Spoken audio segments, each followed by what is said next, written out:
Okay po mga kaibigan, magandang araw po muli. Today is Monday, September 11. May naalala po ba kayo sa araw na ito?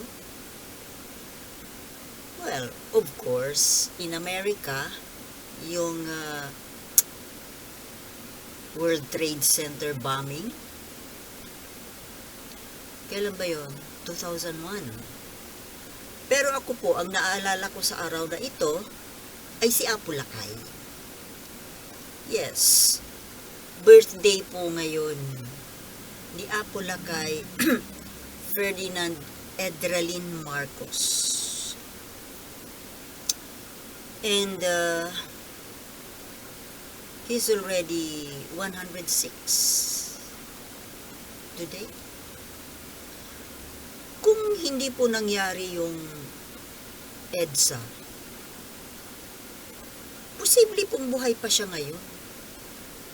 At 106, buhay na buhay pa si First Lady Imelda.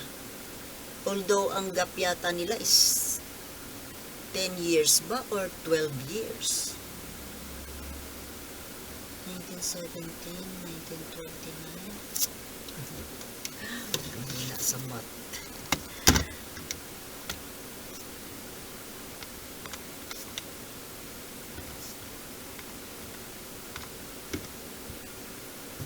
Yeah, 12 years. At saka si Manong Johnny Enrile, 98 going 99. So 7 years ang tanda ni Apo Lakay kay Manong Johnny, pero buhay na buhay pa. Kaso, si Manong Johnny kasi medyo healthy siya. Kahit na nung medyo tumatanda na, even up to now, wala siya masyadong health issues. Hindi kagaya kay Apo Lakay noon na talagang kahit na nung nasa posisyon pa siya, talagang marami siyang sakit. Sakitin siya. Although nakadagdag sa maaga niyang pagkamatay, I guess it contributed to his early demise.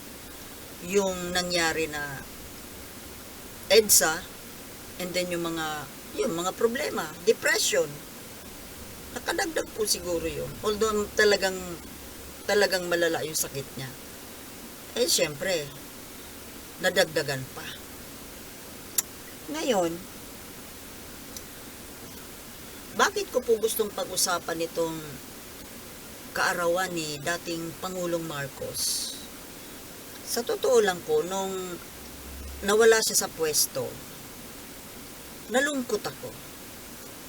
Although nung time na yon, na-brainwash po ako doon sa mga anti-Marcos. Napaniwala po ako nung heroism kuno ni Ninoy. At matagal po akong naniwala. Just lately lang siguro after several years, medyo na-awaken na rin po ako. Lalo na nung nagkaroon na ng itong social media na marami akong nababasa o napapanood ng mga videos about the EDSA, the Aquinos, and the Marcos. Pero kahit ako nasa side nung Aquino noon, basta nakaramdam ako ng talagang lungkot at panghihinayang na para bang ang nawala sa akin ay parang ama. Parang sariling ama yung nawala. Kasi po nakasanayan ko siya na siya yung Pangulo. Pero mula nung nagkaisip ako, hanggang sa tumanda ako, siya yung Pangulo. Wala akong ibang kilalang Pangulo, kundi siya. At sa totoo lang, magaganda yung mga ginagawa, maganda yung mga projects niya. At alam ko na mabait siya. Pero talagang na brainwash lang talaga nung yung hype of the moment. Yung EDSA days na yon. Talagang nakaka-brainwash po talaga yon.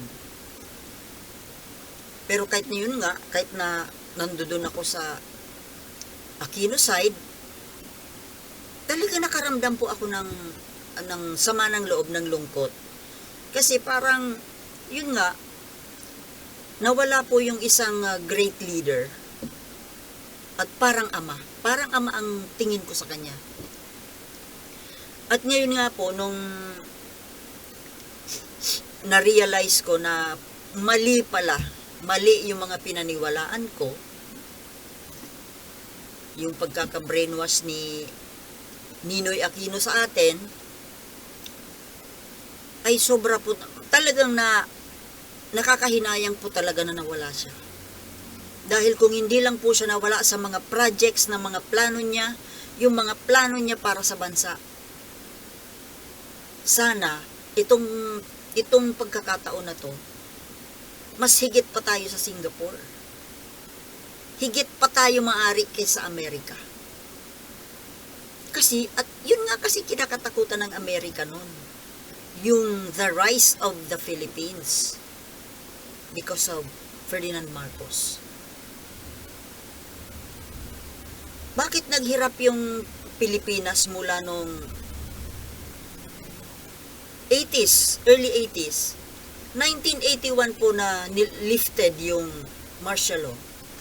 At mula noon, nung nawala ang martial law, lumakas ulit yung NPA. Na dito nga sa lugar namin, yung bahay namin dito sa barangay namin, naging headquarters. Ano ba, headquarters ba? O basta naging tagpuan ng mga NPA. Dito sila nakikitulog dito, nakikikain. Itong bahay namin. Kaya nakakatakot nga noon.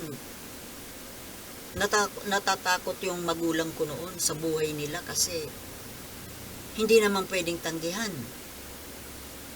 Pero pag nalaman naman ng otoridad na nagpapaakyat ka ng komunista, pananagutan din yun. Mananagot din yung magulang ko sa government. Halos lahat dito sa barangay namin, sa mga katabing barangay, halos na-recruit po yan. Naging mga NPA po yan, pati kapatid ko. Ang lakas, mga siguro 1983 onwards. Kasi nawala na yung martial law, 1981. Ngayon, ang kinalulungkot ko lang po, kaya ko po ito tinatalakay, dahil hanggang sa ngayon, ang hindi ko po maintindihan sa maraming tao na naturingang mga intelihente, mga profesor, mga professionals, mga sikat na vloggers, hanggang ngayon, ang tingin pa rin po nila kay Ferdinand Marcos Sr. ay naging diktador, mamamatay tao, magnanakaw. Mukhang wala na po talagang pag-asa na matutwist pa ang mga kaisipan nila. Ang talagang paniniwala nila ay masama si Marcos. Ewan ko lang kung gaano karami. Pero baka mas marami po yung naniniwala na mabuti yung Marcos kaysa yung hindi mabuti. Ito na lang dyan mismo po sa Wikipedia. Tingnan, makita nyo dyan sa Google. Yung description nila kay Ferdinand Marcos Sr. Politician, lawyer, dictator, kleptocrat. My God. Na sobra pong sobrang unfair, sobrang injustice po doon sa tao. Na hanggang ngayon, marami pa po ang mga naniniwala sa kasinungalingang ito. Kahit na itong mga vloggers na hinahangaan ko,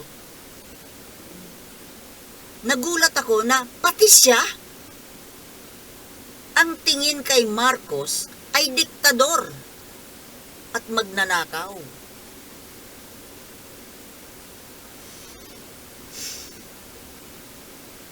Although madalas ko po siyang panoorin dahil marami ako natututunan sa kanya, pero yan lang po ang isang bagay na ayaw ko sa kanya. Kasi dilawan po ito eh. Sikat na vlogger. Dilawan. Marami sa mga sinasabi niya ay agree ako. Dito lang po ako hindi umaagree sa kanya yung tungkol kay Marcos Sr. Nagulat ako dahil yun pala ang turing niya kay Marcos, diktador. Kailan naging diktador ang Marcos?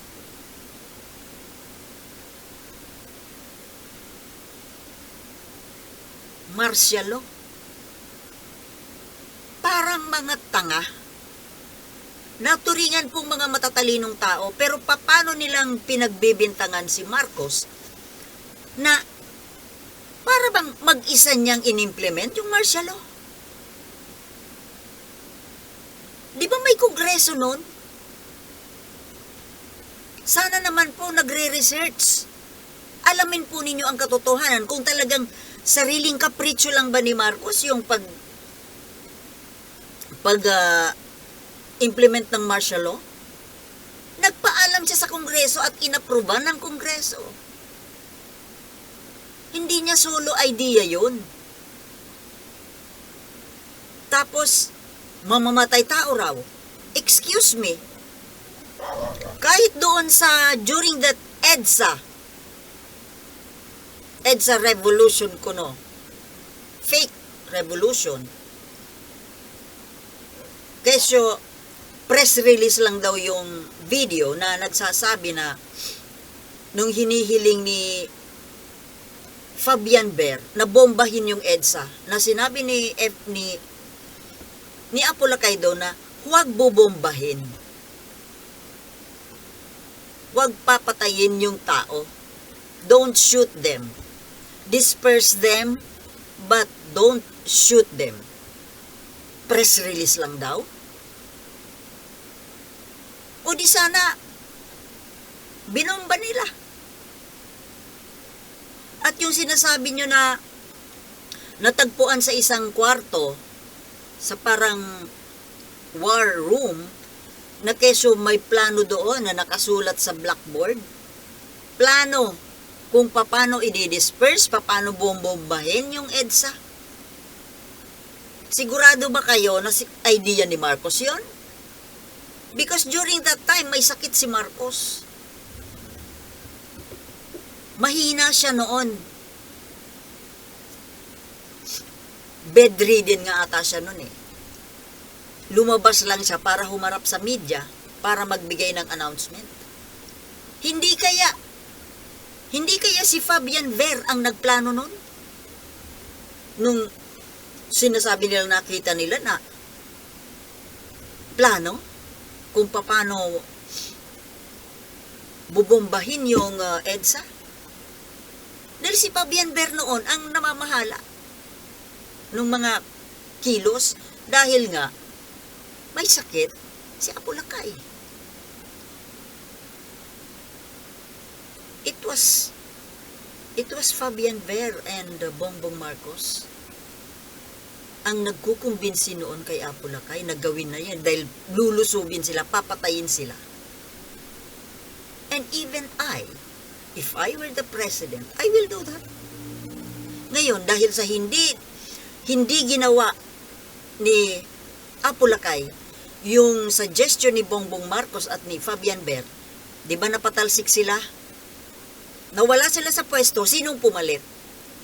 O di ba mas malaking disgrasya ang nangyari sa bansa kaysa doon sa kung ilang katao lang ang masasakripisyo for that very moment. Baka 100 people, Ganun po talaga eh. Pag ikaw leader, pag kinailangan ng sakripisyo, kailangan mo magsakripisyo. To save the bigger number. Bigger number of people for a longer time.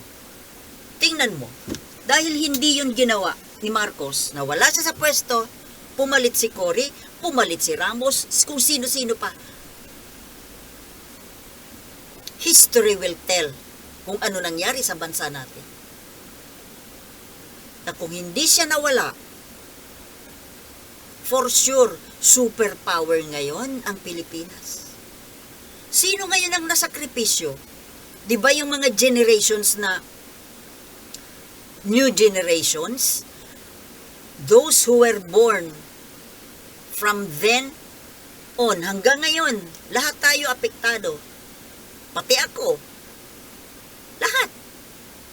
Dahil sa pagbibitaw ni Marcos doon sa kanyang pwesto. Dahil gusto niyang isalba yung ilang tao doon sa EDSA. Ang nagsuffer buong bansa for almost 40 years. Kaya kung ako tatanungin, bombahin yung EDSA? Yes, I will do. If I were he. I-disperse mo lang naman yun eh. Merong mamamatay, of course. Ilan? 50? 100 people? Nangyayari talaga yan. Kaysa naman ang nasakripisyo yung mga buhay ng mas nakararami sa populasyon natin for 40 years. Samantalang doon, 1 oras lang na bomba yun. Buong Pilipinas, isang buong bansa ang nasakripisyo.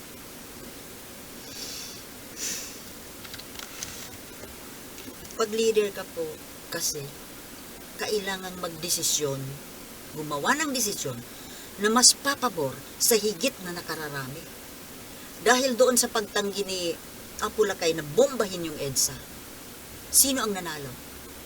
Yung mga dilawan, di ba? Cory Aquino. At ano ang nangyari sa bansa? Yun lang po. Yun ang ibig kong sabihin. Kaya sana, yung mga susunod na leader natin, matuto pong gumawa ng desisyon na papabor sa higit na nakararami sa buong bansa na pangmatagalan. Ewan ko po sa inyo kung siyempre maraming hindi mag-a-agree sa sinasabi ko. Pero try to analyze yung nangyari sa bansa natin dahil sa pagkawala ni Apulacay Marcos. So today is his birthday. Sayang na nawala siya. Sayang. Happy birthday, Apulacay. Sana po hindi kayo naging soft-hearted. Sana hindi kami naghirap. Yun lang po mga kababayan at ewan ko po sa inyo kung paki-comment na lang po kung anong masasabi ninyo. Maraming salamat sa panonood and see you in my next vlogs.